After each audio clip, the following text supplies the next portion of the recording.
Барлықтарыңызға сәлем достар. Бүгін біз сіздермен фразалық етістіктер туралы челленджді бастайтын боламыз. Ең алдымен бізде go on, яғни ағылшын тілінен аударатын болсақ, happen, бір нәрсенің болуы, яғни орын алуы. Мысалдарды қарастырып көрейік. What's going on? Не болып жатыр? There is a class going on at the moment, яғни бұл жерде дәл қазір сабақ болып жатыр. What went on last night? Өткен түнде не болды, яғни қандай оқиға орын алды деген мақсатта айтсақ болады. Екінші бізде pick up, get something or someone from a place, яғни бір нәрсені жерден көтеріп алу, не болмаса бір адамды белгілі бір местадан алып кету. Мысалы, I picked up my brother from the airport.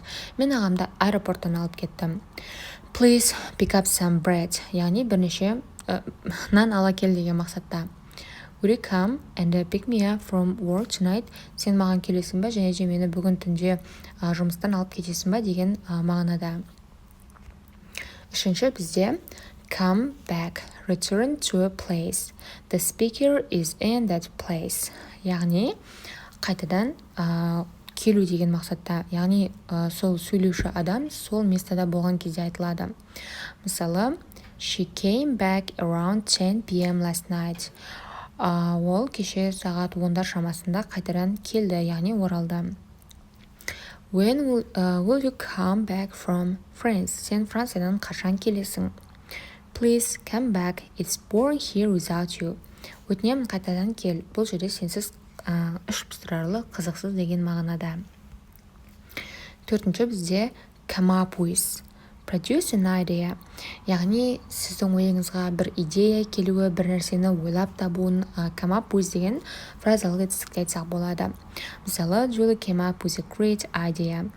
Джулия өзі жаңағыдай керемет бір идея ойлап тапты, не болмаса керемет бір ойына ой келді деген мақсатта. He came up with an answer to the question very quickly. Ол сұраққа өте жаңағыдай тез жауап берді. Can you come up with a better solution? Сен жаңағыдай жақсырақ solution деген решение, яғни қазақша қалай айтылуын ұмытып қалдым. Яғни жаңағыдай бір шешімін деп айтамыз ғой. Шешімді ойлай алдың ба, қандай да бір идеяларды таптың ба деген мақсатта.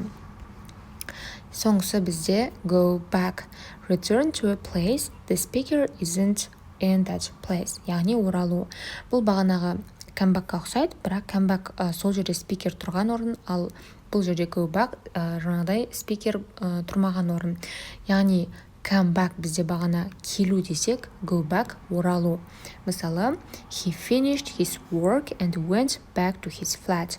Ол өзінің жұмысын аяқтады, және де өзінің жаңағыдай үйіне қайтадан оралды. When is she planning to go back to Japan? Ол Жапонияға оралуды, қайтадан баруды қашан жоспарлап отыр. I'll go back to the library later. Мен жаңағыдай кітапханаға кейінірек қайтадан ораламын деген мақсатта. Осымен біздің алғашқы 5 фразалық етістігіміз аяқталды. Алда тағы да осындай фразалық етістіктер шығады, міндетті түрде жаттап, қорытындылап отырыңыздар.